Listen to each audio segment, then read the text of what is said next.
ناظرین، آپ دیکھ رہے ہیں گفتار نیوز چینل۔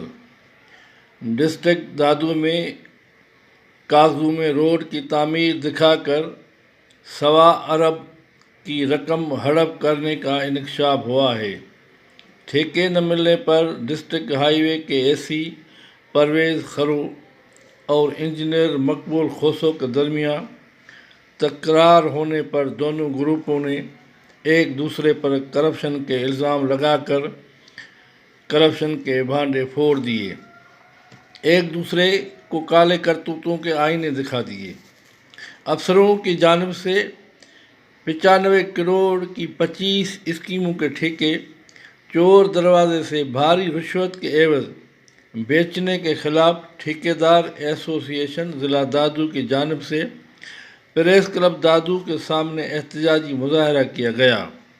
مظاہرین شبیر چنا، شہزاد بھنڈ، منیر میمن، میر حسن لنڈ نے پریس کانفرنس کرتے ہوئے کہا کہ اے سی اور انجینئر نے ٹھیکیداروں سے 10 کروڑ کی رشوت لی تھی۔ اس کے باوجود 95 کروڑ کے ٹھیکے رات کے اندھیرے میں من پسند جعلی ٹھیکیداروں کو دے کر کرپشن کے ریکارڈ توڑ دیے ہیں۔ اس کے علاوہ اپنے رشتہ داروں کو 75 کروڑ کے ٹھیکے دے کر دادو ضلع کے ساتھ بے ایمانی کے ریکارڈ توڑے ہیں۔ انہوں نے کہا کہ ہم سے لی گئی 10 کروڑ کی رقم واپس کی جائے اور ہم سے انصاف کیا جائے اور جعلی اور نقلی ٹھیکیداروں کے ٹھیکے کینسل کیے جائیں۔